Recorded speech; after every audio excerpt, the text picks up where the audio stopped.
scrape me in the mouth. Yes. I absolutely love Miley Cyrus. That was the sickest snipe ever. Hey. No. Hello, everyone, and welcome back to the Call Guys podcast. I'm Gunner, also known as Chico Noise, two-time podcast host, young and reckless, and boy, do I love the smell of fresh cut grass. Amen, brother. Amen. Yes. That is probably the best feeling as a homeowner. Oh, it is. It is. You know, it's that time of the year where everybody is starting to mow. And pretty much every night when I get home, somebody close is mowing, so you can just smell it. Yep. And I mowed tonight. I went through and mowed the yard. It was getting kind of tall. And Sarah had mowed like less than a week ago.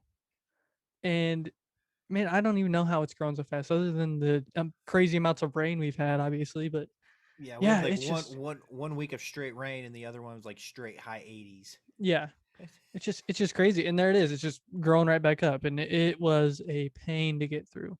And I have this. I mean, it's a great little mower, and I don't have a huge yard, but like it might take me an hour to mow it at most. But when it's thick and it's tall, it's a project. I mean, it kills the batteries. It's a battery powered mower, Cobalt mower. I bought it because I was like, oh, it'll do my yard in one battery. It does it like a battery and an eighth. So the battery dies, and I have to grab the other one and run it real quick and finish it. But Oh, that would suck. I'd be it does. pissed. It does, but it's just enough that it doesn't make me that mad.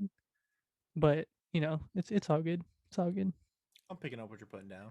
But yeah, I love that smell. You just, especially in the morning, the day after you cut the grass, you go out in the morning and the dew on the ground, and you get that nice smell of the grass. And oh yeah, It's like right up there with like when you can smell a rainstorm coming. yeah, oh yeah. After you haven't had rain in like forever, Mm-hmm. and you just step outside and you take that big whiff, and you're like, I smell a rainstorm coming. The only bad part about that is when the humidity's at that level, and all you can smell is when that rain hits the super hot pavement, and all you can smell is that tar blacktop smell. And oh, It's I like hate worse. that. It's like a sauna smell, but worse. Yeah, the other smell that I absolutely hate is campfire, and we can't. Really? Yeah, Wow. we can't. That's We yeah. That's yeah. I'm surprised. Elaborate on this because I'm genuinely curious about this. It's just something about smoke. I just can't stand the smell of the smoke in the air. So like I don't know. It's always been like one of those things. I can't stand how it sticks to my clothes. And when it's in the air, it sticks in the air too. And if you're around it, you're gonna be smelling like smoke. And I love having a fire, and I love having, you know, a cookout or whatever, and having a bonfire going. But the moment I smell like campfire for a long period of time, I just can't stand it. But Hmm. burning Interesting. Didn't know that. leaves, burning whatever's in there, yeah, that smoke just gets caked on you, and ugh, not a fan. I get that. Do you like it? I know a lot I'm of people that okay love with, it. like I'm okay with it. I think I'd rather have campfire smoke than like actual like smoke, Yeah, like yeah. cigarette smoke, like or cigar. Oh yeah, I'm okay with cigar smoke. I think it's different. yeah, I'm seeing most of it's sweeter, I guess, in my opinion. But I'm not a real smoker. I'm an occasional cigar guy. yeah. That's the thing is I hate the smell of cigarettes, but I love the smell of cigars. But they're just completely different smell. I agree. Yeah, But yeah. cigarettes stick on you though, like campfire. I don't feel like cigars really stick on you. They give you that terrible mouthfeel, and I Yeah, hate the mouthfeel. But yeah. No, that's true. That is true. But I do enjoy a cigar, and I do actually. You know what? I do like the smell. I actually came home. I was playing softball the other night, and I came home and I smelled a campfire, and I was yeah, looking around to see where the smoke was, just see where it was, but I could smell it, and it just lets me know that summer's here and brings back good times. yeah. The other part of that intro there I had was Young and Reckless. And Young and Reckless is, I don't know, you know who you know Rob Dyrdek, obviously, and Big Black Boykin, Christopher Big Black Boykin. The right guard in Yeah, yeah, in the yeah, replacements. Yeah, I yeah. know him. So Rob Dyrdek's younger, or his cousin, I guess, Chris Paft created a clothing brand called Young and Reckless when I was Okay. a freshman in high school. It was about that time that he went on to Robin Big, and he was on Robin Big. He was actually their cleaning guy, pretty much. He stuck around for the show, and he Yeah. went around and he lived with them, but he pretty much cleaned the house. What is this? What are we doing? What is going on? I love the name. Things getting weird here. Oh no. Oh. uh, oh, for those who don't watch this on YouTube, I'll explain kind of the setting of what we got going on here. We have the Emperor has joined this part of the podcast. I guess. Colton Keel, you have failed this city.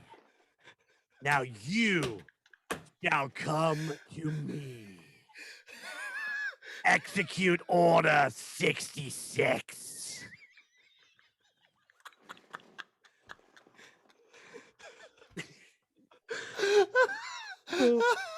This is terrible content for the podcast, but this is gold on YouTube. Oh my gosh. If Yes. anybody is watching this, please just watch this part of it. Uh, I mean, well, oh, now he's out. and their emperor's gone. The Huh. Emperor. So I refer to DJ Golden J Yes, as yes. the Emperor because we are all his under his umbrella in the Empire, and the the Emperor just came on and told me to execute Order 66. So I don't know what to do with that. But... I think that means he's ready for you to come to the studio to do episode 10. Oh my And gosh. I just got a text from him that said winner. Oh, that's so good. That's so good. I love it. Oh, that's great. Love it. That's Yes. great. Yes. Oh, That's funny. You're right. You're right. That's gonna be way better for YouTube because we're just gonna start laughing in the middle of nowhere. everyone's gonna be like, "What is going on?" And I Yeah. tried to explain it, then he started talking, and I lost it again. Oh, I was just So- glad that the Emperor had some time free in his busy schedule of ruining the lives of most of the Empire. But yes, yeah. Building a Death Star and yeah, all that good stuff. Yeah, he was so excited to do that. I'm He sure was he so excited to do was. that. And we've had that one in the back burner for a little bit, trying to figure out how we should do it and how it's gonna work out. But That was perfect. Yes. yeah. He's excited to see what your reaction was too, since he obviously won't see it until the podcast comes out. But yeah, that's good. That's good. We were on Young and Reckless, and I was talking about Chris Paff. But he created this brand that I've been wearing since I was a freshman in high school, and I wore the shirt because I had it on the intro today. I probably have 40 to 50 shirts, bunch of socks, hats. I thought you had a Young and Restless tat. I do, yeah, on my Oh, back okay. right I here. thought you did. Yep. Reckless, not restless. No, Sorry, that I is the was- one thing. Like I'll wear Good this. Charlotte in me. Yeah, I'll wear this shirt, and people will be like, "Is that Young and the Restless?" And I'm like, "No." Would I wear a Young Not and the like the Restless? soap opera. I Yeah. was thinking more the green, the green. Oh my gosh, the Good Charlotte song. No, you're good. You're good. You're good. But yeah, so yeah, that was why that was in there. How you been? You have a good week? Yeah, man. Yeah, man. Work's going good. The hotter it gets, the busier we get. So that's It's good. always good. How's Good to an softball going? extent. It's going. We're playing. We're having fun. Yeah. Hit any dingers? No, not yet. I haven't found the swing yet. I just, my first couple weeks are always kind of rough, but I get in a groove and then they just start going. But I'm getting closer. I was pretty good. I hit really well. I think I only made like 1 out in 2 games. A lot of line drives, a lot of hard hits. So it's getting there. Yeah, nice. What about you? How's your week? Not bad. like I said, it's been kind of quiet, and the weather's been absolutely beautiful. And I went over to the studio with the Emperor and Monday, Tuesday, and helped him build a shelf and do some stuff in the studio, just trying to get it cleaned up. We were over there Wednesday. We finished up the shelf and just trying to make that Nice. studio more presentable. We have some guests coming in, including you, and that would just make it a little bit more presentable on the walk in, because it really is it's his garage. He works out of that garage. He does, he works on his mower. He works on stuff in there. So it's kind of the dirty part of the garage. But you walk in that main door where you get to the studio and it's a little more clean. We haven't had band practice in so long. The actual studio part of it's just been kind of a catch-all and So you mean whatever. But you mean the droids work on his oh yeah, equipment sorry. there? No, well, it's the droids and the stormtroopers mostly, but yeah, they're in and out. Most of the time you don't see them because they work so hard that they get the work done quick, and they're out of there before we get into record podcasts or anything. So Makes sense. Makes sense. yeah, but yeah, um, no, it hasn't really been busy. It just little things and yard work, and it's spring, so it's time to get out there and start doing some stuff. So Yeah, I agree. yeah, other than that, I've been working on podcast stuff, editing. Um, we did get the merch store up. The link for it is a mess. So I'm not going to give you the link because it's too much, but it will be Yeah. posted. It will be posted on our Facebook. It'll be in the podcast notes. It'll be anywhere that you go to our podcast. You'll be able to get the link for the merch store there. So if you want to help us out, support us, wear some Call Guys gear. There are some t-shirts, tank tops. There are no hats on that website, I noticed. So I'm gonna have to find a way to get hats made, because I think most of the people that I know listen probably wear hats more than anything. So I know I've had a couple of people at work say, "Hey, where's my hat at?" Because they've seen me wearing mine, and it's like merch site will be up, and then I go do the merch site and they don't have hats on there, and I feel like, oh well. Ah, good So job. I will find a way to get hats on there. I'll just have to figure it out. So um, there are some stickers on there, just kind of random stuff. But yeah, so if you want to help out, support us, show off some of our gear and whatnot, it really helps us out, and love to get our name out there and get some more listeners, more viewers on YouTube. And yeah, so yeah, busy but not busy, but That's good. all the good stuff's happening. We're good. We're good. And I'm excited to get to episode 10.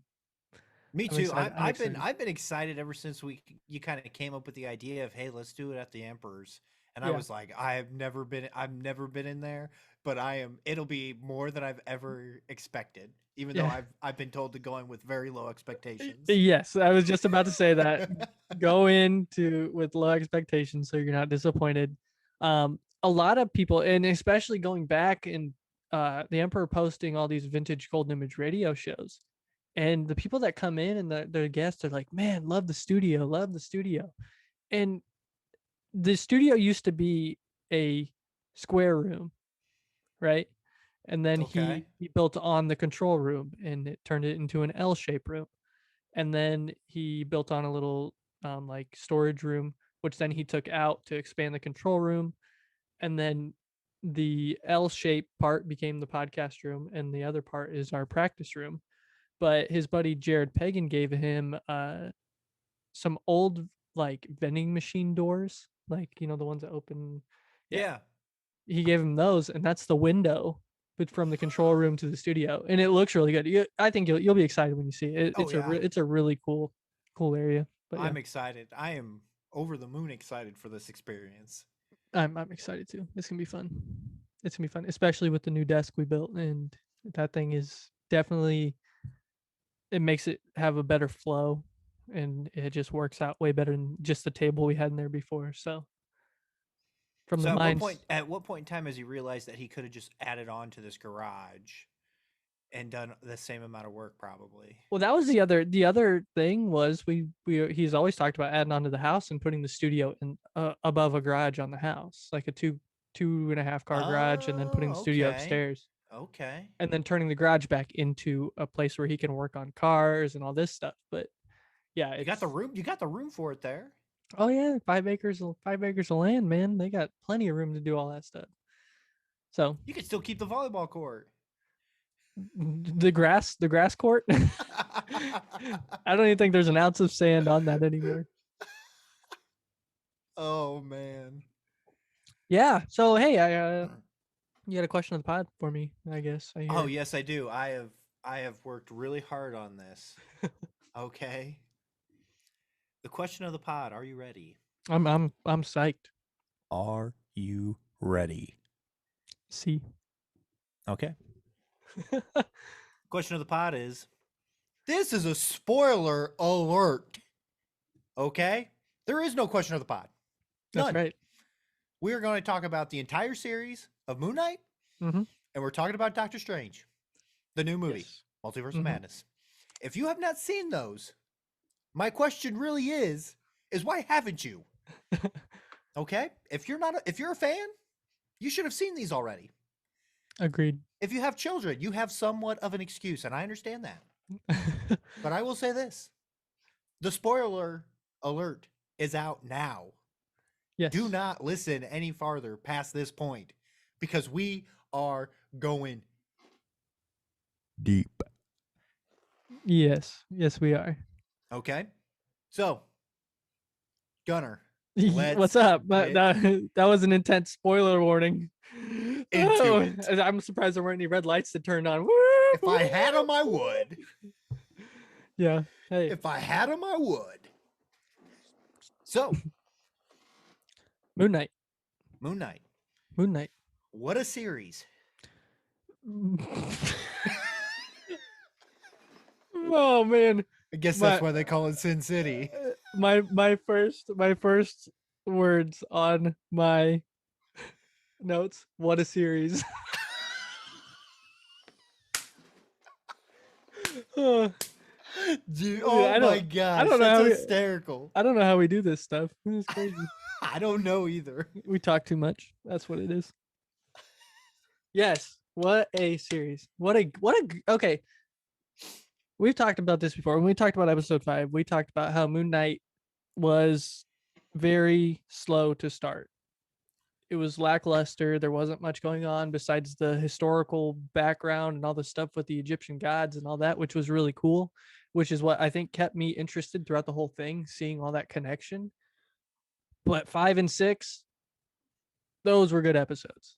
That's where you got the Marvel action, you got the big CG fight, you got all that cool stuff that Marvel usually does with all their shows, which I actually thought that the big CG fight in this one trumped all of the CG fights in any of the shows. Oh wow. Which I don't know if it was just the huge Khonshu and Amit fighting, which was awesome. In the background, and then Yeah. they had their gosh, I am so bad at this. Their people that they yeah, they're avatars. avatars. Gosh, Yeah. here we go again. Yeah. Words are hard. Yeah, no, it was just such a cool. It was almost like it was happening parallel. It was like a parallel thing where they were fighting, but the two of them were fighting also. Is that Encanto?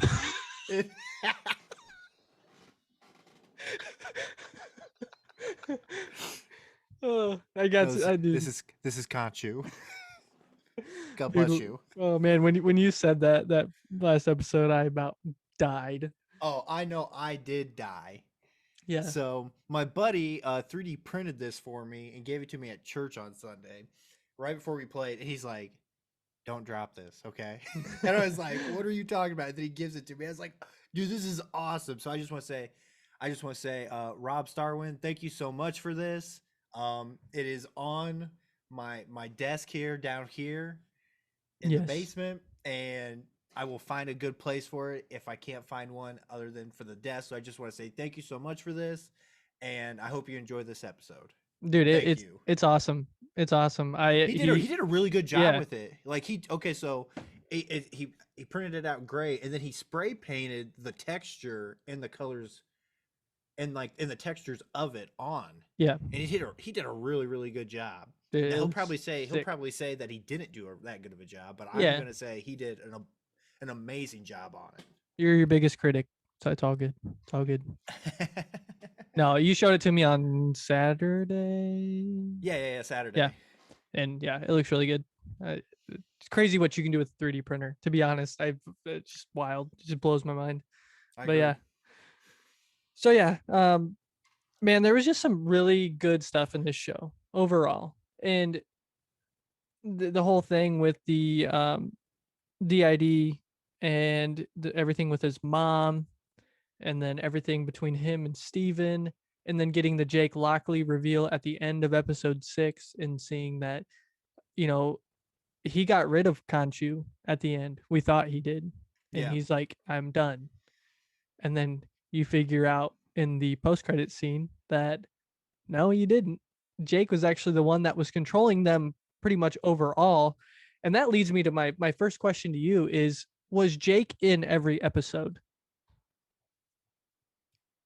Was Jake in every episode? Yes. The third identity. So I'll say, okay, so I'll premise this. I noticed in the first episode in the credits that there were 3 faces Mhm. of Oscar Isaac's credit, and I Yeah. thought that was odd, especially after the first episode in the bathroom scene that there's 2. Yeah. Okay, and I was thinking, man, there's 3. That's a little odd and strange. And then we go, I think it was episode 3, maybe 4. There was a something happened, and um not Steven, but Mark. Mark. Mark, phases out, Mhm. and he wakes back up, and he's talking to himself. He's like, "Steven, was that you?" He's like, Oh, yeah. and what happened? Steven couldn't do that. That wasn't in Steven at the time. Wasn't in his identity Yeah. to inflict that kind of violence, and that kind of struck me a little strange. But those two things is what I noticed most.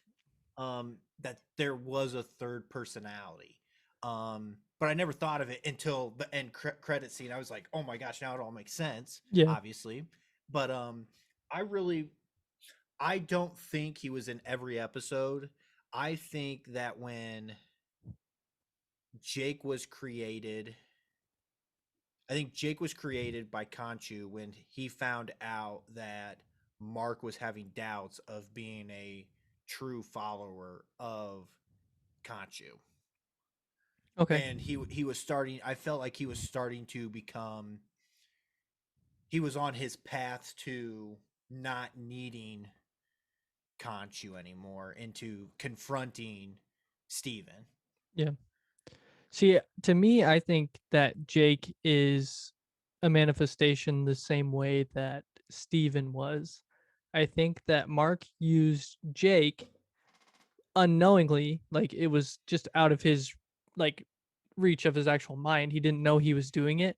But for some of those big violent things that he did, I don't know that Mark actually had the gumption to do something like that.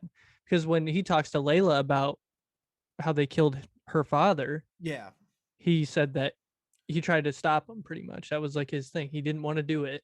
But I think that maybe at that point is when like he subconsciously created Jake and also did that. Or he did actually do it and it was Jake and he just doesn't remember. I could see that. That's a good point you bring up. You swayed me. Okay. Because That's a first. anybody who's kept up with that is I'm on mountains ready to go always. But yeah, no, but that makes sense because if you think of the trauma of his mother Mhm. and what triggered the Steven the Steven Manifestation, incarnation. yeah, Whatever you him call it. creating Steven, it would take an event like that of killing your wife's father. Mm. That right there could trigger another way of him splitting himself again into making it another character that could go through with it. Well, they didn't get married till after his death, if I'm thinking right. So I wonder if they had known each other, or if he knew who it was. I don't know. I think he did. I think he did. No. Okay. I mean, that would surprise. I mean, it makes sense. It makes sense completely. Yeah, because why feel bad then? If you don't know beforehand, I guess would be my thought. Yeah. Because at that point in time, you're just, he's a mercenary at that point in time. He's doing Exactly. his quote unquote job is to take care of those kinds of people. There's no, I'm assuming, I don't know any mercenaries. If you do call in,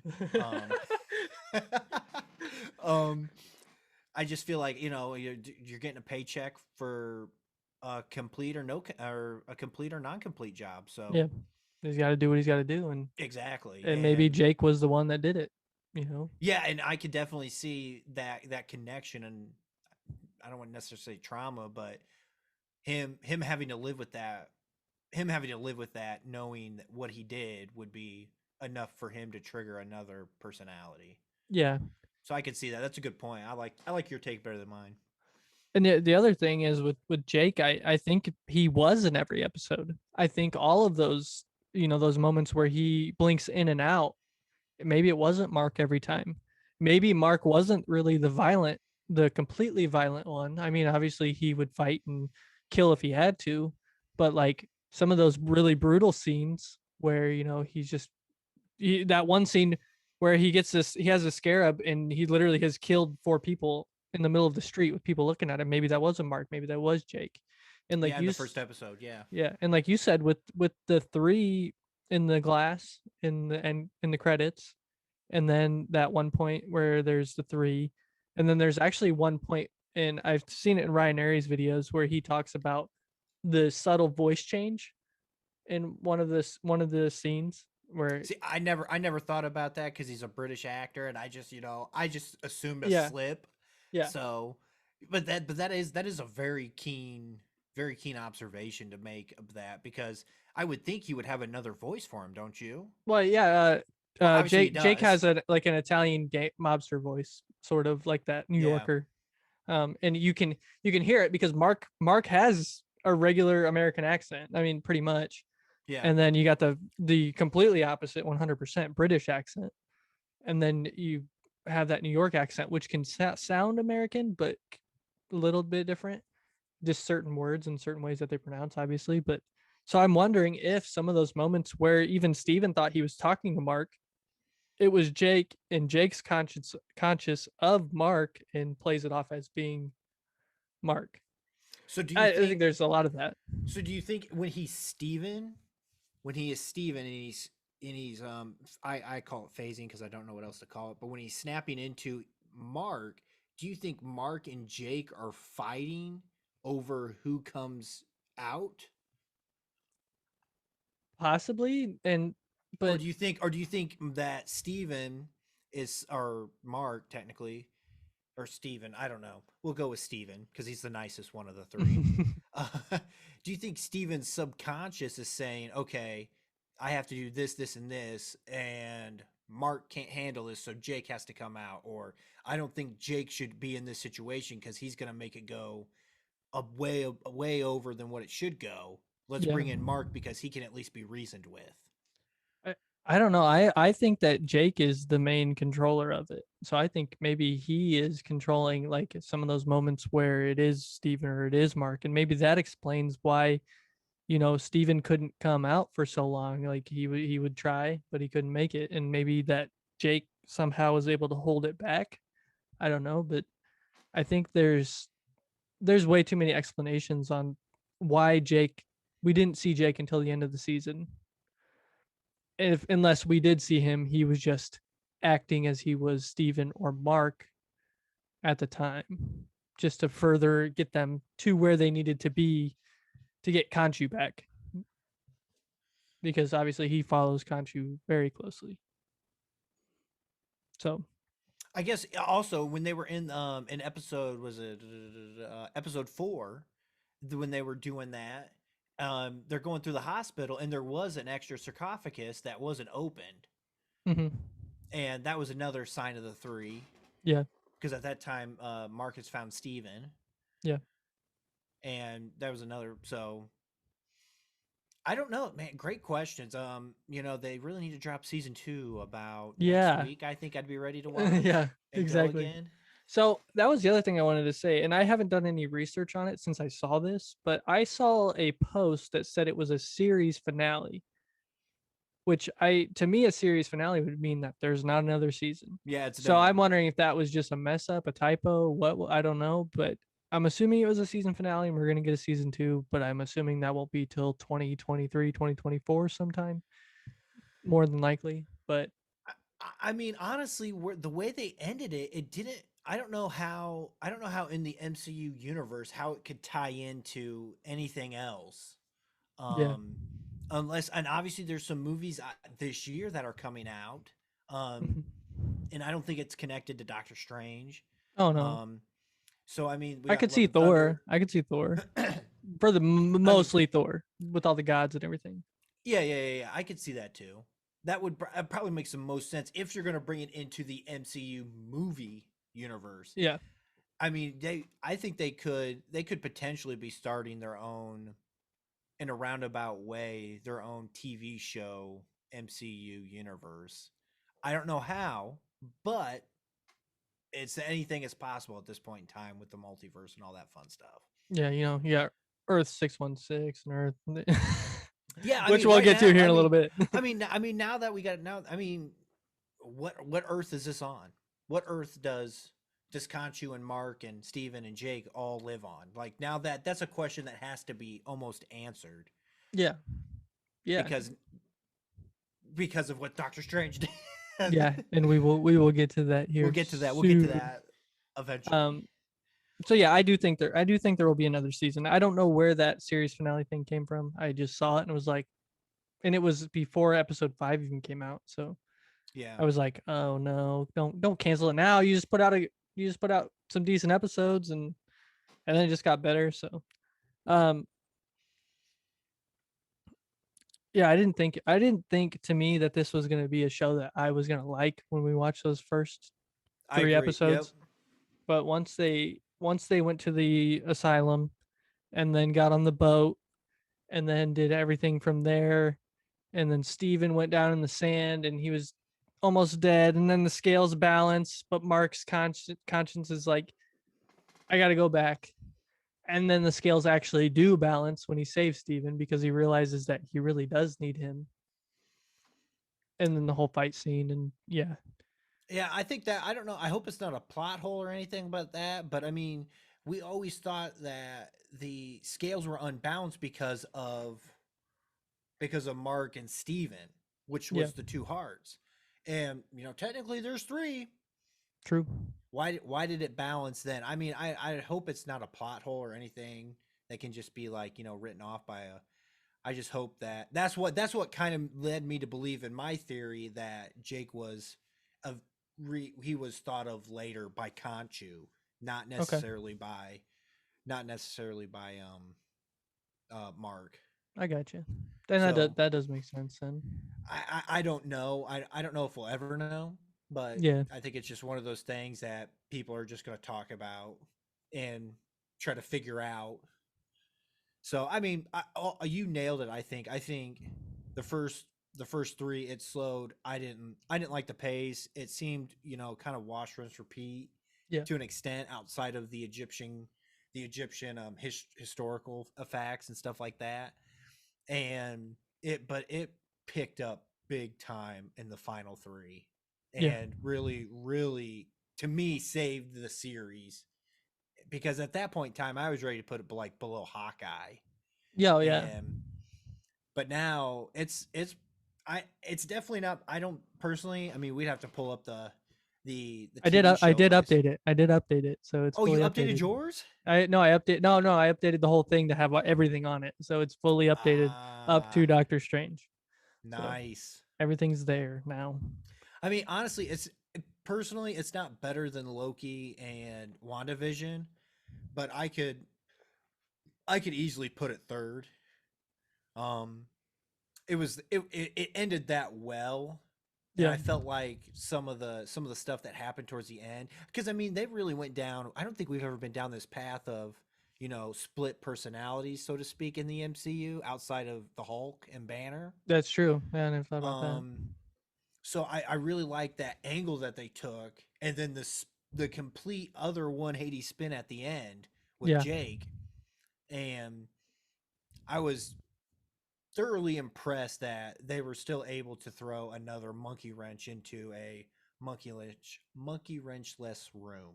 Yeah, yeah, for sure. There are a couple things that I really really liked about the show that I didn't think I would like, and one of those was Steven.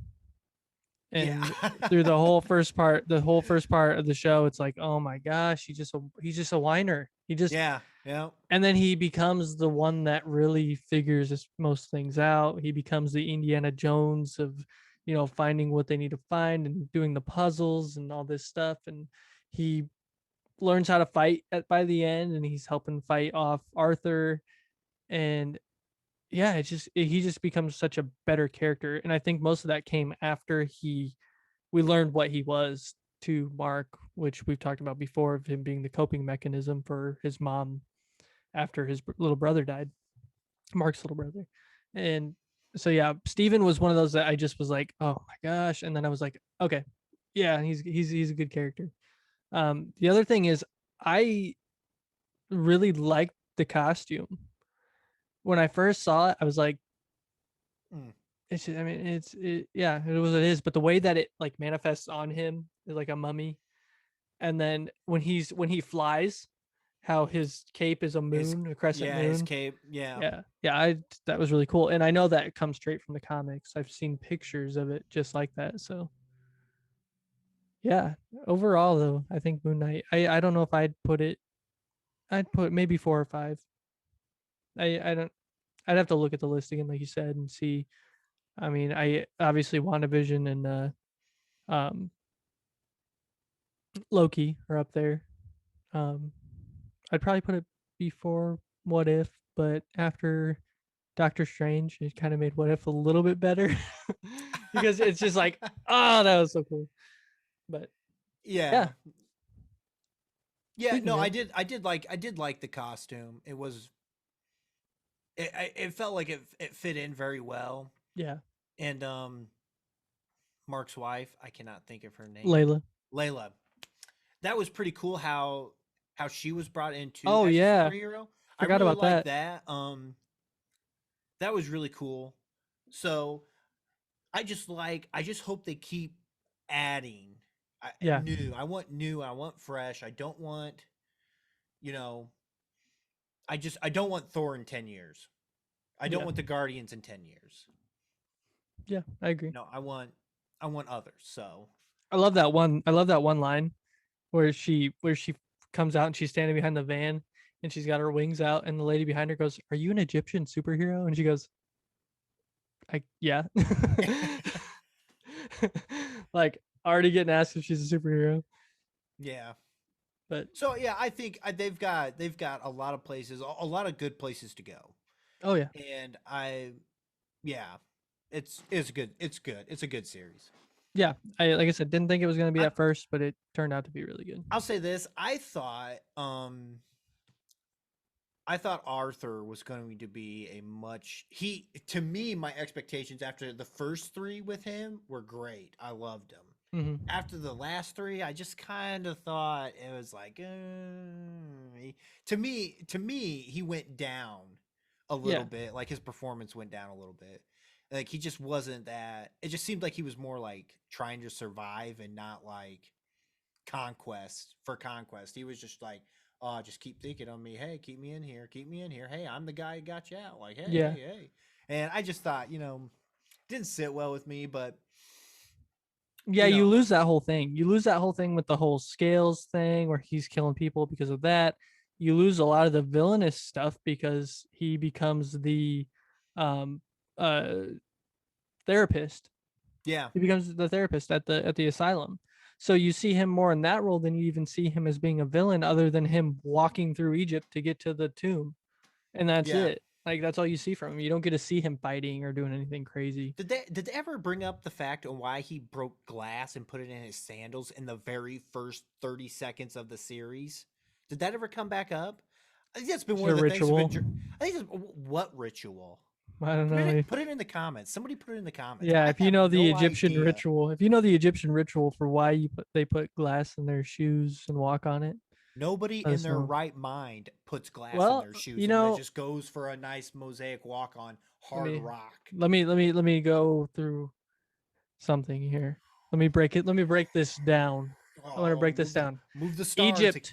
Egypt is sand. Glass is made out of sand.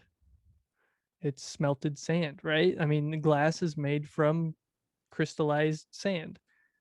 So, Doesn't there need to be a very large reaction? oh, I'm sure, but I'm just breaking this Like down here. like lightning? I'm just breaking this down. There's got to be Okay. some way for Okay. it to Yeah, work. I'm going down. Let's go down. Let's go down How is this. glass made? How is glass made? Other than that, okay. So let's just go from there. And I might be completely 100% wrong, but glass is sand, so he's walking on sand. There you go. He's walking in Egypt. No, I didn't sell you on that one. See, No, no. I'm not picking up what you're putting down there, brother. I'm sorry. On that note, if you have not watched Moon Knight yet, please go watch it. If we just spoiled the whole season for you, I'm sorry, but you should still go watch it because it was really good. And if you can't get hooked on the first 3 episodes, keep watching. Hold out. It'll get better. I promise. Hold out. So, yes, Moon Knight, Disney Plus, 6 episodes. 6 episodes, and I one thing, and I didn't say this, but when I found out that the last episode was only going to be like 45 minutes, I was worried Oh, I was because at that point in time, they still had a bunch of questions that needed answered. Yep. Even going into the last one, because the fourth and the fifth episode brought in so many more questions. Yeah. And I was like, you cannot answer all these questions in 45 minutes.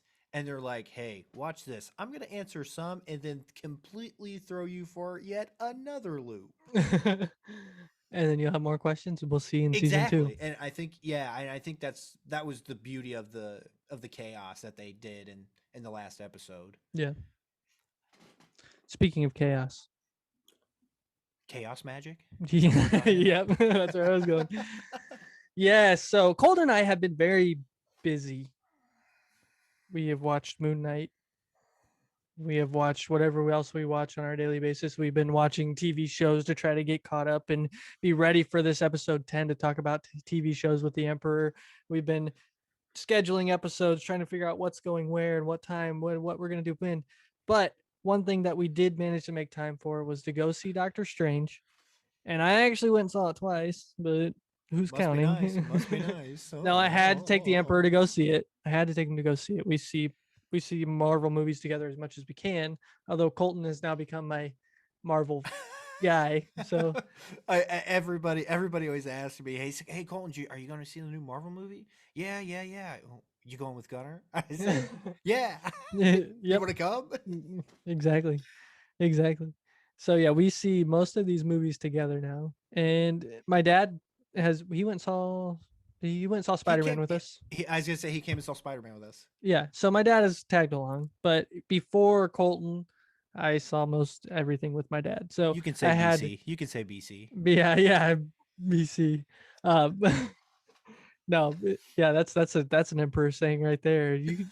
When somebody says, "Oh God," he says, "Oh, you can just call me Jeremy."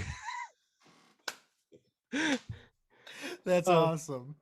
So yeah, we went and saw Doctor Strange in the Multiverse of Madness, not and the Multiverse of Madness, which is what I thought it was. So Doctor Strange in the Multiverse of Madness. Makes sense. Makes sense after you see the dang thing. You heard the spoiler alert. There's a lot more coming. And I'm going to say that twice. There's a lot of spoilers coming. Yes, sir. Dude, we said what a show. What a movie. For real. Low expectations. And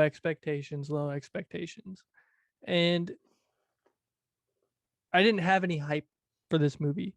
I mean, I was excited. I was. Overall, Doctor Strange 1 was a great movie. So I knew this was going to be good.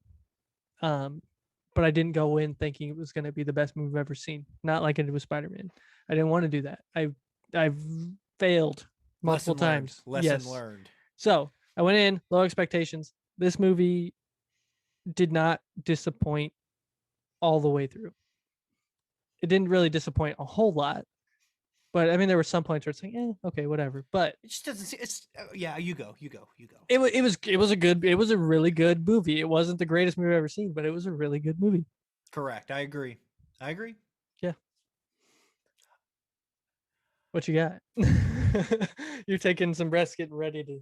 I know. I just want to make sure I find the right words to put them in the right sentence, so my thoughts come out clearly. Because I've got like 1,000 things going through my mind right now, and it's only a one-way avenue out there. So, can I hit a couple little let me hit a couple little topics, like little things that way we can kind of get, and then we have like a whole like list of little things we can go through.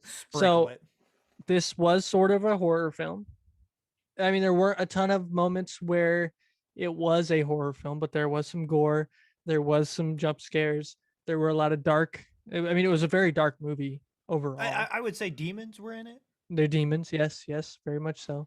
Dream demons. I don't even know. Yeah, I don't know. I wouldn't know. I would have no idea. The cameos were really cool for what they were. I mean, we're gonna spoil that big time, just so you know. For all of you that don't know, that have seen the trailers, that haven't seen the movie, that heard Professor X's voice. Yes, he is in it, but not for very long.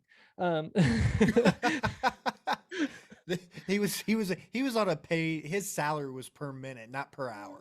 Oh, I would hope so, man. He probably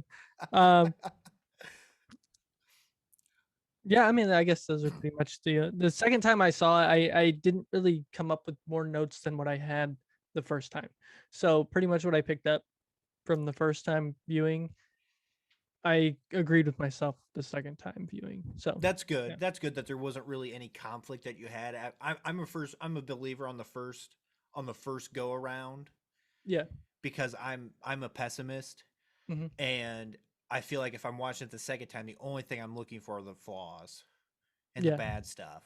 Yeah. And if I can watch something twice and come away with not thinking of any flaws, to me, that's how I gauge that if it's something really, really good or not. I think that really depends on like what it is you're watching too. Exactly. Yeah. What I'm looking for in the things. Yeah. If it's something you've seen 100 times and you're going through just to watch it to enjoy it, it's understandable. But when it's something like new, and especially a Marvel film, I think we try to critique it a little bit more than we probably should on our first viewing, just because who knows when the next time we're going to see it is. I mean, most of the time we're not going to see it 2 days in a row or whatever.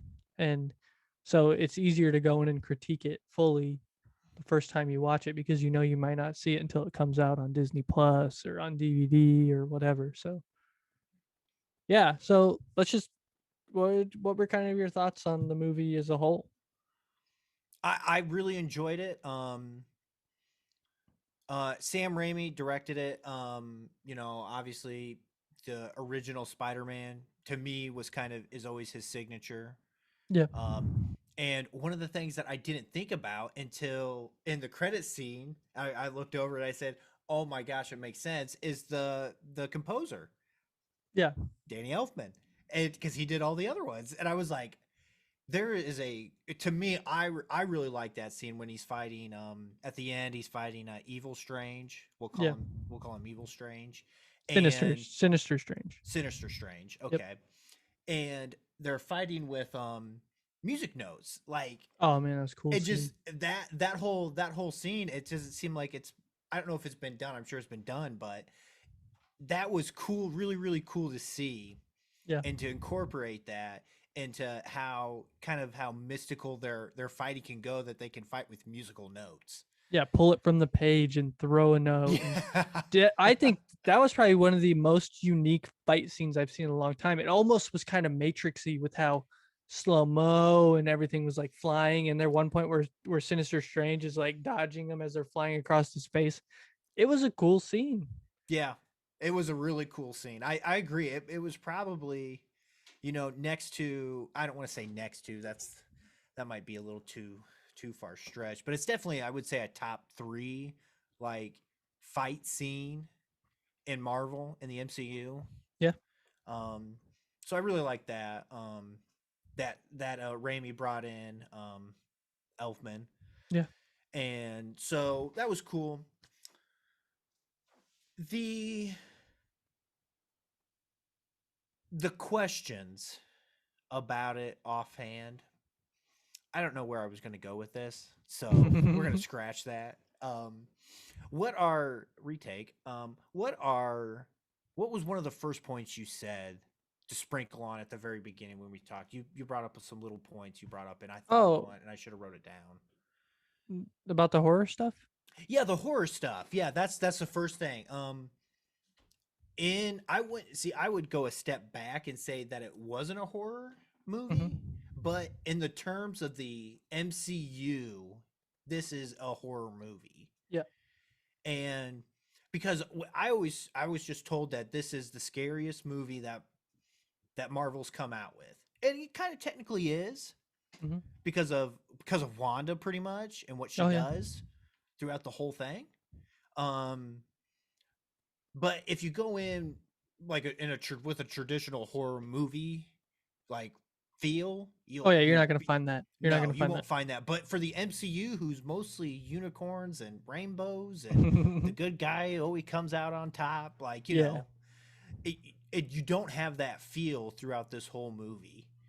And I think to me that was a breath of fresh air, and that's where I really want Phase 4 to be, is to be something new, something not necessarily obviously follow the same template as the first 3 phases, but you know, let's explore outside of where we've been, because they've never made a movie like this. And I think for the first one that they made like this, it's huge.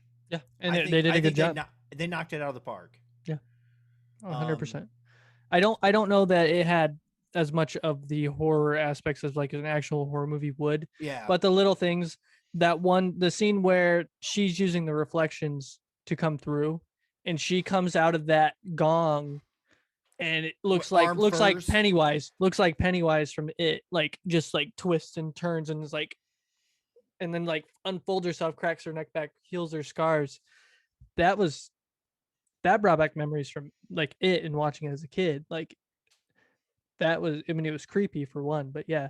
And then like the whole thing in the tunnels when they're going to get the Book of Ashanti, and like they're running through these dark tunnels like you would see in any other horror movie. Yep.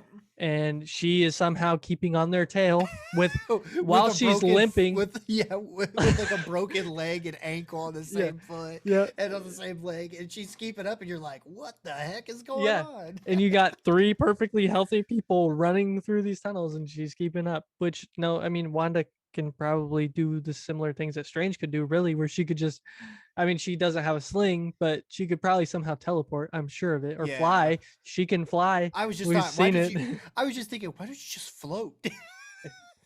It's all about the script there. Cool. I was gonna say, that's what I was just getting ready to say. It must not have been in the script. Yeah. So no, there were moments that were like, that feels like a horror film. But yeah, I agree with that. Like, I'm just gonna say the whole Illuminati, that whole fight scene with the Illuminati, like that was some of the worst like stuff that they showed. Oh yeah, in any Marvel movie, the closest thing I can think is when Thanos broke Loki's neck. Yeah, and you could see his the blood vessels in his face pop and everything like that, and that was rough. But I think what Wanda did to the Illuminati, outside of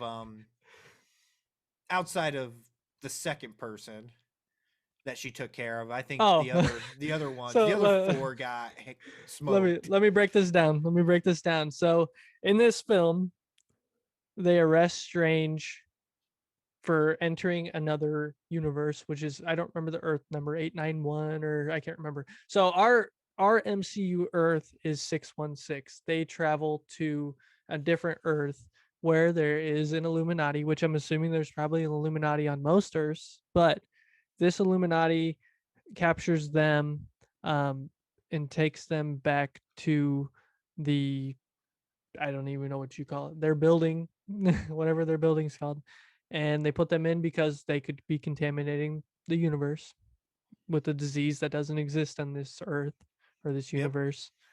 Or they could cause destruction. And what did they call that big thing that could be caused? An insurgence, I think, is what it was. Yeah. Where two worlds collide. Yeah, two universes. Two universes collide. Yeah. So they end up letting Strange out to go talk to the Illuminati. And I'm gonna break this down with who was in it. I was gonna say, let's break that down so we can just. Yep. The first one to show was well, actually, so Mordo was the first one that they showed. When he goes back to the sanctum in this universe, he sees Mordo, and obviously is scared because of everything that happened with Mordo in Doctor Strange 1. But there's a whole story behind that. But so the first one we see is Captain Marvel, or not Captain Marvel, sorry, Captain Britain, which is Captain Carter, which is Peggy Carter from Captain America. How many times can I say Captain in a sentence? Thank you very much. The second one we see is Black Bolt, which is actually from Inhumans and is the exact same actor that plays him in Inhumans. That's awesome. I have not watched Inhumans, so I'm gonna have to go back and watch Inhumans, which means Inhumans definitely ties into the MCU. So yeah, that means we probably should watch it. Third, they show us Monica Rambeau as Captain Marvel. Correct. Which obviously is a big twist. And then we see Reed Richards, which when we went and saw it together, the whole freaking crowd blew up. Which, oh my gosh. I mean, most people that know the Illuminati know that Reed Richards is normally a part of the Illuminati, so it shouldn't have been that big of a surprise. But people that were Fantastic Four fans and, watch the originals and watch the reboots, and we'll watch the new reboots when it comes out. Yeah. And then finally we get Professor X, which we got from the trailer, obviously. But yeah, so Wanda wreaks havoc. She go through each kill that she had. Like, yes. It's not that the fact that she handled business, it's that she handled business and left messages for the next person she was going for. Oh yeah. It felt like. Well, the crazy thing to me is she went through the first two, which I'll explain here in a second, but the next two just kept coming. They just kept fighting.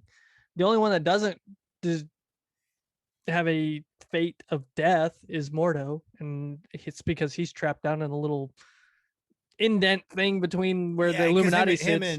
Him and Strange fought because Mordo's got really the same. He's got the same issues as in Doctor Strange 1. Yeah, exactly. And with Strange, and so there's that. So Strange tricks him into, essentially fighting him so he can get free out of his cuffs. Yeah. But yeah, let's go through that whole fight scene. Yes. So it starts with the first one. Wanda comes into the room. They're all telling her she needs to leave. She's like, hold on. Let's go back to Strange talking to the Illuminati, and Strange telling the Illuminati, hey, Wanda needs to be taken care of now. Like, Wanda is the threat. And Mr. Fantastic says, yeah, we're not worried about her. We can control her. And I was thinking, dude, you just wrote your own story then and there. Yep. Like, good luck. He's like, we can handle that. We got it. Yeah. And I was just like, I don't think so, bro. Well, and Mr. Fantastic is kind of the pittiest superhero in the entire Marvel comic book universe. Like, he is just who he stretches. Elastigirl is a better superhero than he is that stretches. Like he's smart, but I don't feel like he has that action of everybody else. Correct. I agree. He's there for the brains. Piddliest. It's a word. Yeah. Check it out. I'm a dictionary of that. Okay. So they tell him, oh, we got Wanda. We're going to take care of that. They leave him there in the cuffs. And as she's breaking in, they go out to fight her. Xavier stays back, obviously, because he's in a wheelchair. Actually, the wheelchair from the X-Men cartoon series, which was awesome. And they played the music to that theme. Yeah. They played that theme song music. Yeah. So that was kind of cool. Yeah, when he was rolling out, I think. Yeah, they see me rolling. I hate it. So all the four of them go out to fight Wanda. They try to reason with her. Obviously, that doesn't work because she is dreamwalking in a Wanda from this universe. Yes, the Wanda from the 616 is correct. dreamwalking. So they try to reason with her. It doesn't work. They decide they're going to fight her. First thing they say is that Black Bolt can kill you with just a word, pretty much. And he goes to with his mouth, and he goes to talk, and she says, "What mouth?" And Wanda has erased his mouth, which then causes an internal combustion of his brain and kills him, blows up his head, pretty much. You see his head, like, oh yeah, concave in, and like, yeah. Oh, okay, well, there's one. that moment, it was like, oh my gosh, what just happened? And then the next one, my sister likes to call it string cheese. String cheese. I mean, because she just shreds Mr. Fantastic. She turns him into string cheese. And the worst part of the whole thing is it goes from his feet and his arms, the tip of his arms, up and up and up, and then his head pops like a balloon. Which you're like, oh my gosh. There's two down. Yep. Turn the page on to number 3, which is Captain Britain, or Captain Peggy Carter. And she pays a little homage to her boy zombie Captain America and gets chopped in half by his own shield, or her own shield. And she drops the line, the famous line, "I could do this all day." Yep. And Wanda said, "Well, you could do it twice as much, I guess now." Yep. Threw that thing like a mean mug and just sliced her right now, Darth Maul style. And then on the shield, as it sticks into the wall, you got blood dripping off of the shield. Oh yeah. And I was like, man, that's kind of rough to have on there. But I think the blood is one thing. The guy's head exploding is a whole different thing. Like Black Bolt's head, that was like. Yeah, that was intense. That's rough. Wait. There's 3. Yep. And then number 4 is obviously Monica Rambeau as Captain Marvel, and hers was a little less brutal, I think. Yeah, I could see that. She ends up getting punched into the side of a statue, and then Wanda pulls the statue down and completely smashes her, which to me wouldn't kill Captain Marvel. Yeah, I'm kind of curious on what her thought process was and how that really did. Yeah.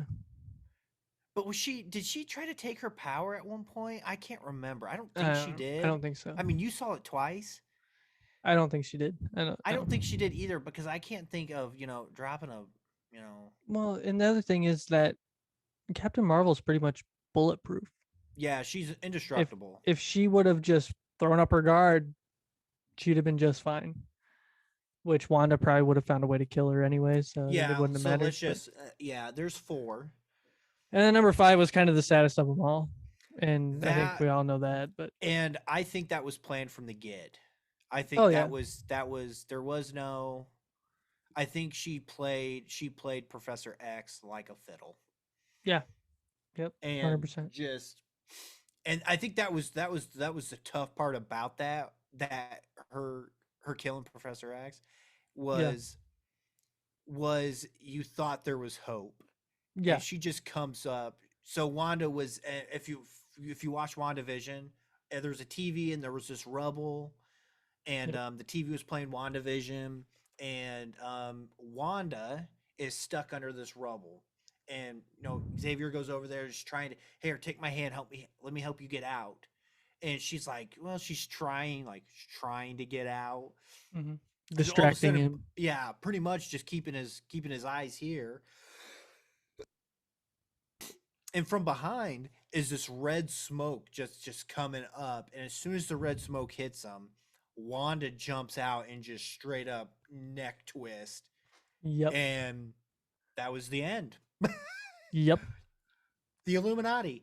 Five superheroes killed by who we have talked about being the strongest superhero in the MCU now, besides maybe Captain Marvel and possibly Bruce Banner as the Hulk. I mean, obviously there's ways probably to kill the Hulk, which we haven't really seen yet, but I think Like, space is the one that kills him. yeah, it could be. I mean, he's been on some crazy planets, that's for sure. But Yeah. I think Wanda obviously is the strongest of the magical beings. I think even stronger than Strange, but you don't really get to see her fight Strange. No, I mean, she doesn't fight him. And I think that's one of the things that I don't want to say it frustrated me, but this didn't feel like a Doctor Strange movie. This felt like a Wanda movie. This felt like a Wong movie. This felt like a Chavez movie. A Chavez, yeah, American Chavez movie. Like, and then it's like, oh, Doctor Strange is here. You know, how do we connect all these three characters? We add more Doctor Stranges. Yes, we add more Doctor Stranges. Your Strange was way nicer than you, or my Strange was way nicer than you. This Strange is evil. This Strange is now dead. Oh yeah. Oh man, yeah. There's so much. My notes are extensive. I just want you to know that, and I know we're not going to be able to hit it all because we're just going to get into whatever. But I do want to talk about Wanda because I think that you're right. This was an extension of WandaVision. This really was, and it was. There was no callback really to Doctor Strange until the end credit scene, which I don't know if you know this, but Clea at the end is somehow related to I think it's his niece, Dormammu. Yeah, sorry, I couldn't think of the name. But so yeah, somehow related. Yeah, Encanto, duh. Encanto. Everybody's name's Encanto. Oh no. So yeah, I just want to kind of talk about one thing. The first thing when it comes to Wanda is that the marketing in this movie upset me.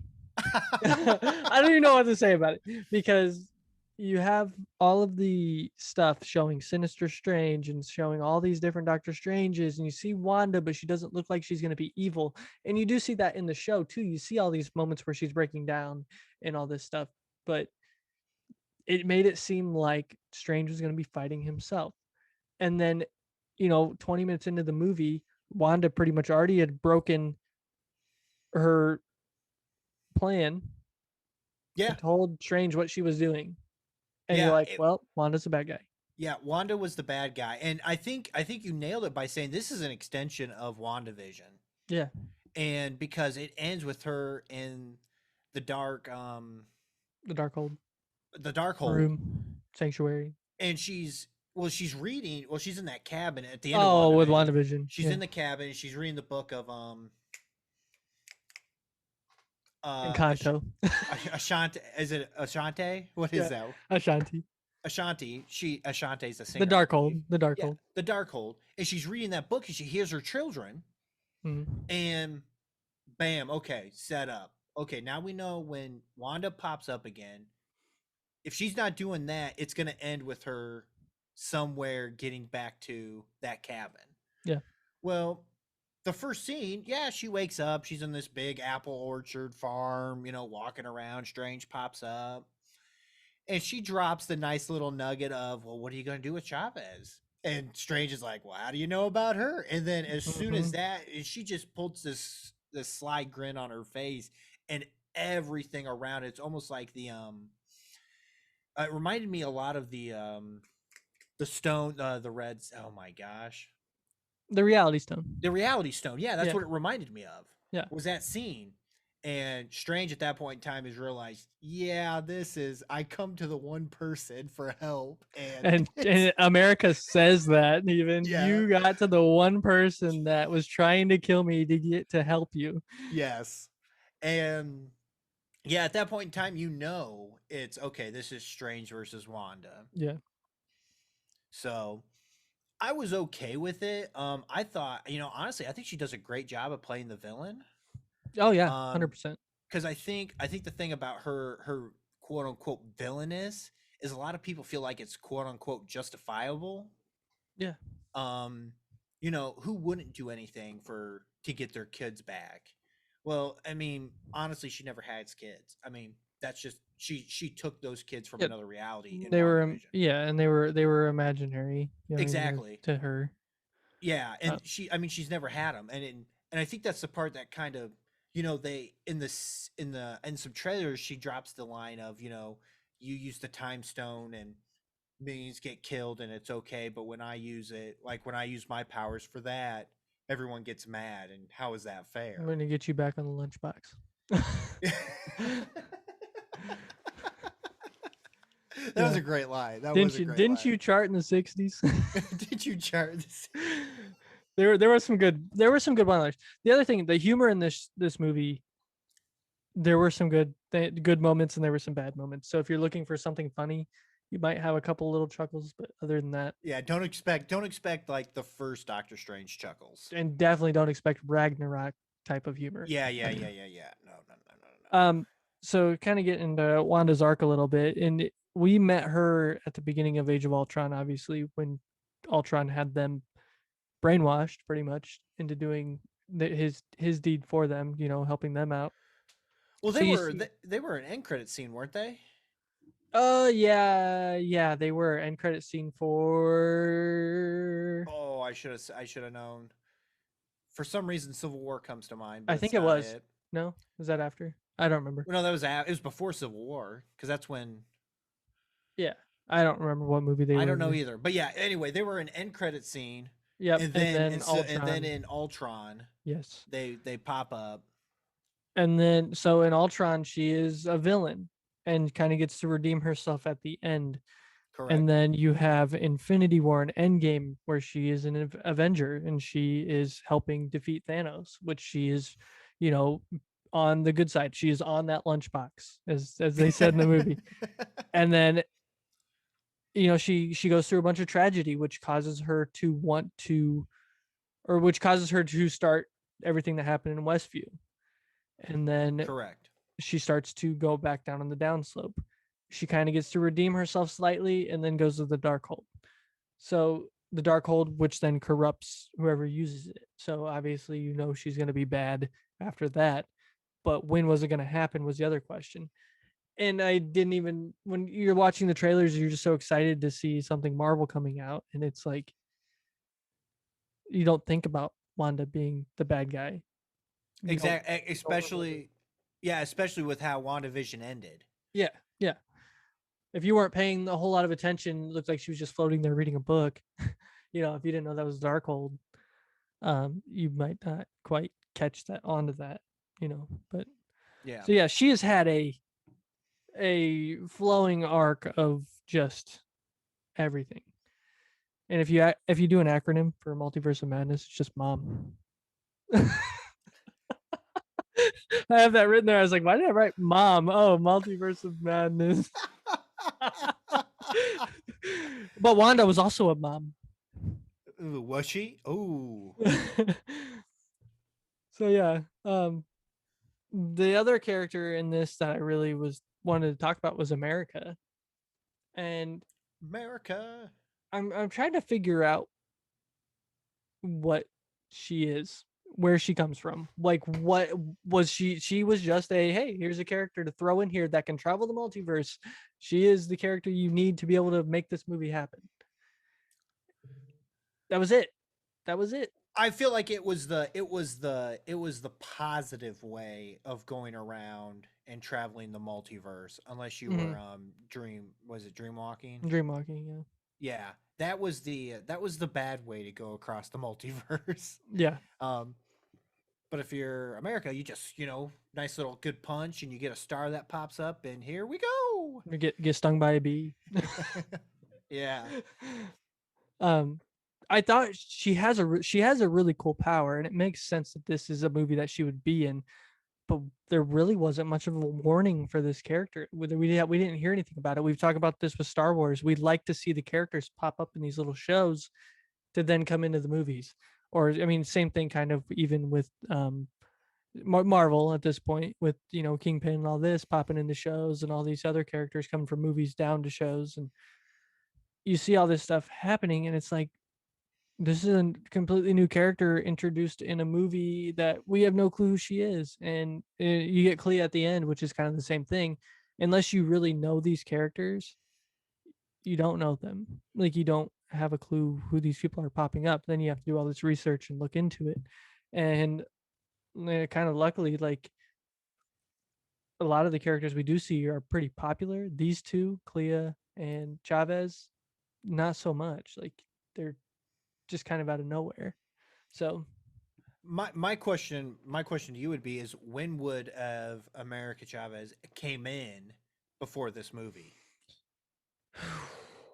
man, that is a good question. I It think really that's. is. I mean, this is the only time she could have been introduced. I feel like. Yeah, I could see that. I'm not sure So there's a good moment or a good. I I don't know. I don't know. I really don't. Ant-Man, obviously. You have all this stuff where they travel through. but does that is that the quantum realm though? Do those two correlate? I would. I mean, I we don't might know. know that with I don't know. we might know that through Quantumania. yeah, and Yeah. Quantumanium that's next year, right?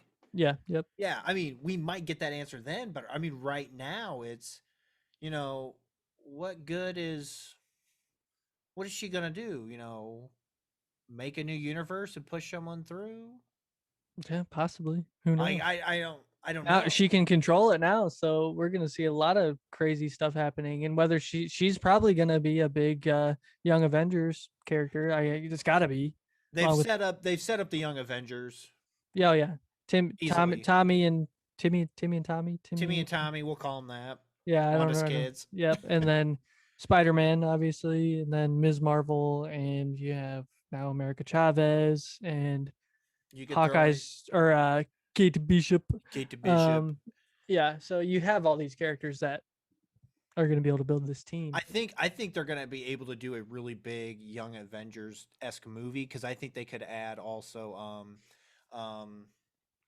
Black Widow's sister. Oh yeah. What Yeah. they could also add the guy from Falcon and Winter Soldier, the old man's grandson. Oh yeah, grandson. Yep. Him. I mean, they've set up a lot of characters that could be able to come back in and be a part of this Young Avengers crew that they could sprinkle in throughout these movies and or TV shows, and then bring them in for hopefully a big movie. Yeah. What was your favorite Strange variant? Well, just for lack of a better, who was your favorite Strange? Doctor Strange to what was your favorite one to watch, or did you have a favorite? Is there one you didn't really like? You know, I like the arc of Earth 616 or Universe 616 Doctor Strange, which is our Doctor Strange. Okay. I think he's been one of my favorite characters since the first one came out. I did really like Sinister Strange. I like, he is stuck in this rotting away universe that has had an incursion or whatever would happen to it. And it's just slowly rotting away. And as far as we saw, he was the only person there. I mean, we didn't really see anybody else. He was going around killing other Stranges from other universes, wasn't he? At one point, yeah. Yeah, so I think he was dreamwalking. I think that was an effect of him dreamwalking and killing so many of his quote unquote self. That makes sense. And why his universe was doing what it was doing. Yeah. See, I kind of like him. We didn't really get to see Ponytail Strange as much, or Strange Supreme. Yeah, the first one. Yeah, we got to. Well, he was turned into zombie Strange. Yeah. That was Ponytail Strange. I guess Strange Supreme would have been another one even, which we didn't even get to see him either. So correct. I would say that, to be honest, I think that our Doctor Strange was my favorite Strange in the movie. I really liked the other two, but I think they could have done more with them.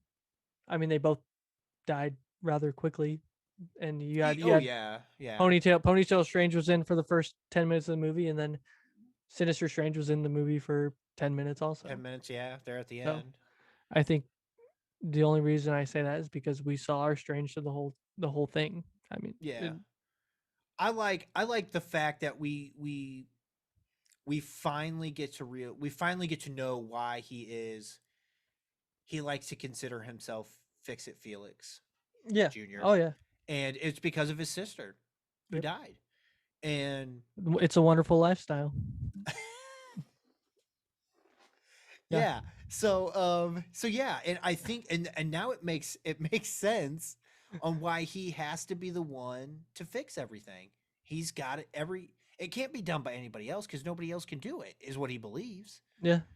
And that is, I think it really helped his character story by him having that conversation with Sinister Strange. When Sinister Strange says, well, he gave him the old, tell me something that only I'll know. Yeah. Game of if you're really us, what number are we thinking of right now? Yeah. 69 dudes. Yeah. But yeah, that was good to know, because I think that's one thing. His arrogance has always been something, and I felt like in this movie it was really touched upon is his arrogance in every universe. Yeah. It's there. It's a staple. Yep. Because I believe in every other universe, as his sister dies, it's a fixed point in time that can't be changed, because it helps him. It makes him who he is. It's an absolute point. Is that what they call them? I believe that's what they're called, absolute points. And then from there, obviously he makes choices, and then that gives us the different variants, obviously, and whatnot, and so forth. But I think that was really cool to see that his arrogance isn't just, it's not self arrogance. It's more arrogance out of defense, which is still arrogance nonetheless. But at least with that, you can at least sympathize with it and understand it. Because if a guy's just an a-hole, he's just an a-hole. Like, that's tough. That's tough to get around. But if a guy's an a-hole for a reason, backing. There you go. Yeah. So, I think you're right, 100%. If it gave our Strange and all the other Stranges a reason to have been a douchebag, for 3 or 4 movies or whatever he's been in. Yeah, like, I mean, it's always been between him and Iron Man who's going to have the most the one-liners, who's going to have the best one-liners. Yep. So I think now Strange is going to, and I think that's what this movie was about. Was his character was letting go of that control, and him saying that I don't have to be the one to fix everything, and that's kind of what happens in the very beginning with Ponytail Strange. Him killing America, or trying to kill America to get her power so that he can fix it. Yep. And then at the end, when it's 616 Strange, he's saying, America, you'll figure it out. You've got this. Go. Yeah. And I think that was huge to see, because that arrogance is in every Strange. So that was, I really like that. You get to see it kind of turn, which is nice. Yeah. So what are your just kind of overall thoughts? We kind of hit on it a little bit at the beginning, but just kind of refresh. What did you really, really think of the movie? Was it up here, middle, down here? It's definitely a top 5. It's in my top 5. Maybe 4 or 5. Nice. It was good. I really liked it. Like I said, breath of fresh air. Mm-hmm. I love that they came out with this quote unquote, I'll call it the MCU style of horror. Yeah. I really like that. I thought they did a great job with that. Some of the stuff I wish it would have been more about Strange, but obviously, it's mostly Wanda. Yeah. So it's still good. Wanda's great. Yeah. Like I said, not my favorite, but it's a really, really good movie. And I'd go again to see it today. I'd go see it right now if I could. But I was happy I saw it a second time, and I think the first view I might not have put it in top 10, but the second view, knowing what was happening and knowing what was going to happen, I think it might teeter on the edge. Some of those top 10s we have, I don't know that I could pull out.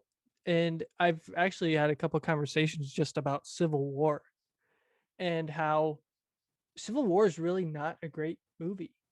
I mean, it is. It's good. It's just you watch it because of that big fight scene, and you know it's gonna have a big cast. Like that's why you watch it. So I think you and I are gonna have to sit down and do some rearranging, and that's okay. I need to share that doc with you so you have it, so you can, or no, you do have it, don't you? I don't know. I don't have it. Okay. I think we've I'll get just it to done you. like I think we've just done pictures forms of it. Yeah. But yeah. So yeah, I think it So- teeters for me, but I understand. No, that's fine. I really liked it. Yeah. No problems with it. I think one of my favorite scenes, and I'll ask you what yours is, of course, after I get mine out first, so that way you don't steal mine. Yeah. One of my favorite scenes is, Strange he's dream walking and he's being attacked by the demons because he is possessing a dead body, and that is a dream walking no. And we Christine's trying to help fight off 616 Strange demons off of him and whatnot, and she's telling him like, use these demons because you're the best sorcerer there is, like, yeah, you're Dr. Stephen Strange, like, yep, do it. And they get through the whole thing, and Strange comes back, and he's obviously pouring his heart out to Christine now and saying like, I've loved you I've loved you in every universe. Yeah. And that's kind of where it ends, and she kind of goes away. And the one thing that made me think about that is that Christine has loved him in every single universe as well. Yep. It just never worked out.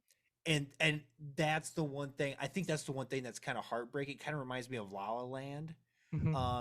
Where these two people absolutely are in love for each other, and they're not together, and that just those kind of stories just like break my heart. It makes me gives me all the feels, and I'm like, oh, like, come on. Yeah, just like get it figured out. Yeah. So that to me, that was one of my favorite scenes. What would be one of your favorite scenes from the movie that we haven't talked about? Oh, I was gonna say I need to kick this back to the musical note scene. I know. Well, that... that's why I wanted to switch mine, because that was. Try to think of something. Different. I think, man, there were some good scenes. There were some bad scenes. I think I enjoyed Wong in this movie. Okay, that's good. I like that. Yeah, quite a bit. Why is that? And this Wanda has taken him prisoner pretty much, and you have them. They're leaving. He says, "Well, she is about to kill." Who is she about to kill? They come in, destroy the Darkhold while she's trying to dreamwalk, and she makes him take her to this temple where all of the Darkhold spells are actually inscribed on the walls. Yeah, the origins of it. Yeah, you get Wong, who is just torn apart because everything has been destroyed at Camartage, and he's literally chained up there watching her do dark magic, and he's like he zips her over there and takes her over, and she's like, why couldn't you just sling me up there? And he's like, a master of the mystic arts can't walk on these grounds. Well, she just flies him up there. Yep. But I think seeing Wong really struggle, and he just wants to help everybody, same way Strange is, like, he just wants to help and make things right, but the only way to help was to take her and get her away from Camartage. Yeah. And so yeah, I think the scene of him between being chained up to the point where they get up to the Darkhold dungeon mountain building thing location. Yeah, Mordor or whatever you call it. So yeah, there were some really good scenes, and I've seen it twice. I couldn't even really think of one. That's what's crazy. I didn't actually write down my favorite scene. Usually when I watch a movie, I write down my favorite scene, my favorite line, director, year, And that's pretty much it. But yeah, you have anything else you want to add? I know I know I'm missing stuff. Oh yeah, 100%. And I know I've talked about stuff with people already, and I know when this episode comes out, people are going to be like, "Oh, why didn't you talk about this?" Or "Why didn't you talk about this?" And I'm going to be like, "Man, I forgot." But I'm still running into, why didn't you say this about DC shows? Why didn't you say this? You could have totally won Colton over if you would have said this or this or this. No, you it's couldn't. like it's like, when you're in the moment trying to argue and do like, and it was just whatever, but it's hard to think of points, and I had stuff written and it's just hard. It really is. No. We don't have to ride that bus today. We don't have to ride that bus again. If you don't want to take that ride, because I know you don't, we'll drag you. So yeah, you got anything? Like, I know you're right. We're missing stuff, and we're gonna miss stuff. But this is almost a 2-hour episode as of right now, probably. I know we are almost there right now. But I really liked the end credit scene, the last end credit scene. Oh yeah, that was great. I love that character. I actually just found out that he's best friends with Sam Raimi. That's why he gets those gigs. Yeah. Yep, he was in every Spider-Man. Yeah, he's in Evil Dead. Mm-hmm. And now he was Evil Dead. Yep. So I always thought that was really cool. So yeah, I think if I were to give it out of 10, I think I'd probably give it like 8.5. I could see it up there. Yeah, like 7.9, 8, somewhere in there. Just like and I'm a tough person to give a 10 on a movie. Yeah. So I think 8's. There was room for improvement. Yeah. But you're still trying to tell a story within a universe. Yeah, exactly. You actually just gave me a good episode idea. Recurring cast members in certain directors' movies. Oh my gosh, that would have to be a. Oh, there's some big ones. You'll have to do some research on that. Yeah, that would have to. I would actually probably have to do notes. Yeah. I just want you to know I am 9 for 9 on notes. And no not notes. Doing them. Yeah, I am. Everything is straight off the rip. Like I've got 1, 2, 3. I got 4 pages of notes tonight. So, man. But on my new laptop, which is super nice. Ooh.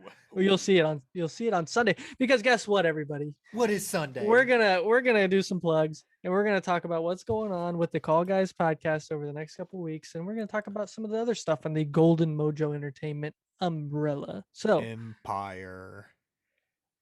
On Sunday, this coming Sunday, this day before this episode actually airs. Correct.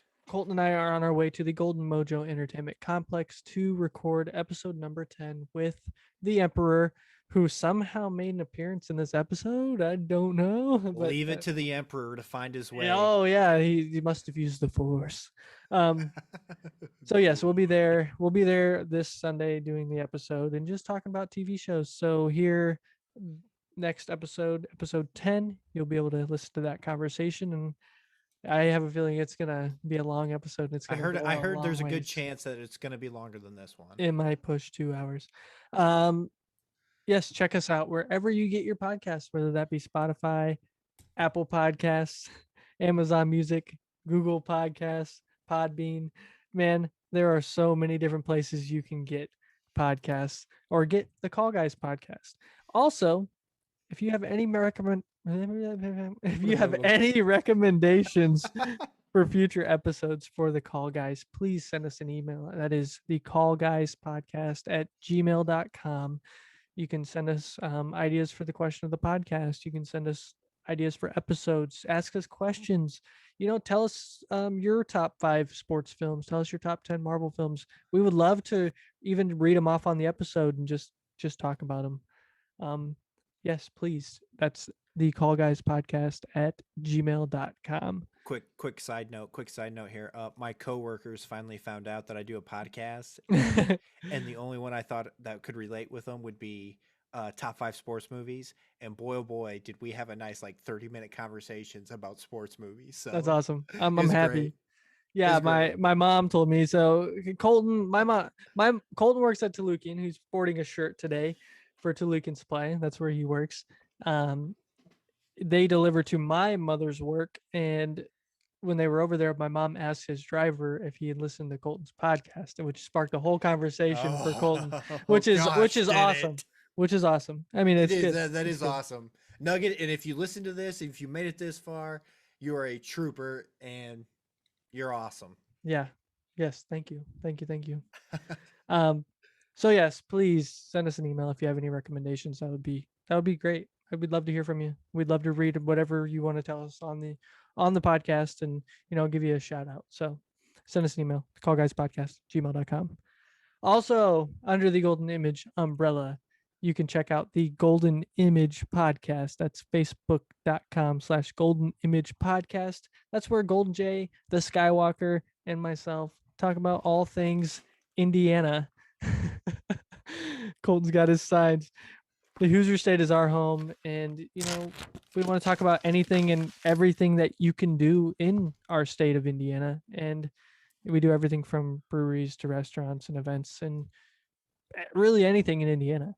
Also check out the Murdnerds. They're facebook.com/Murdnerds. They're a true crime podcast focusing on unsolved murders and missing persons cases in Indiana. You can't see it. My pen went dead. So Ashton and Lisa take turns talking about different cases to tell the stories of the victims and hopefully gain traction on those cases. And then finally check out the... Colton had this great idea. I had this bit. I was ready for it, and... See, my idea was that he would have those signs pre-made and he could just hold them up, but it didn't work out.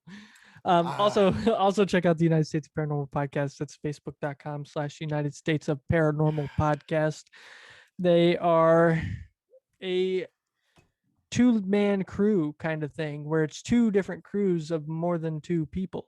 Whoa. So they talk about, anything cryptid, paranormal, creepy that happens around the United States. And they've had some really good episodes. So if you haven't heard them, you need to go check them out. They are really good. I was going to say, I really enjoy it. I'm not a big fan of the supernatural and the scary stuff. I mean, I'll be the first person. We're going to do like a horror episode one time. And I'm going to just tell you now, I have seen like 2. That's all right. And I don't like to be scared. I don't like that stuff. But I really, really enjoy listening to their podcast and how they present things. They do a really, really good job. So. Oh yeah, Team Tejas sounds like my cousin Logan does a really good job telling. But the one that really surprised me was Bo's this past episode did a really good job. And man, I was like, it was intense. The whole episode was.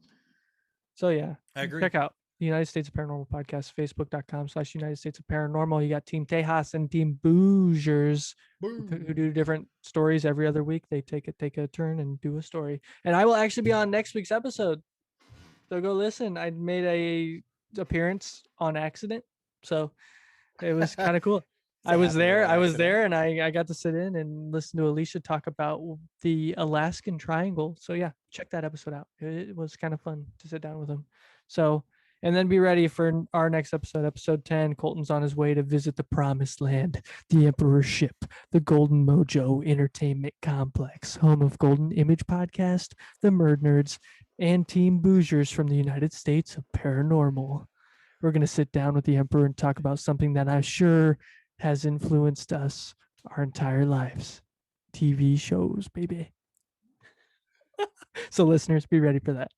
What an outro. Yes, thank you. You got anything you want to add, Colton? Dude, man, I love you. You're great and amazing. I just want you to know that. Yeah, that was a lot. You nailed it, man. You nailed it again. Thank you.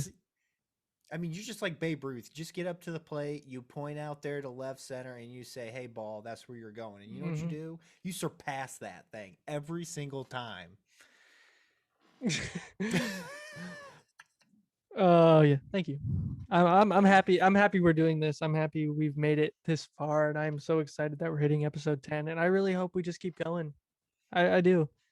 I don't think we'll ever run out of stuff to talk about. So no, we've got way too many things that we can. Oh yeah, about. I know we do.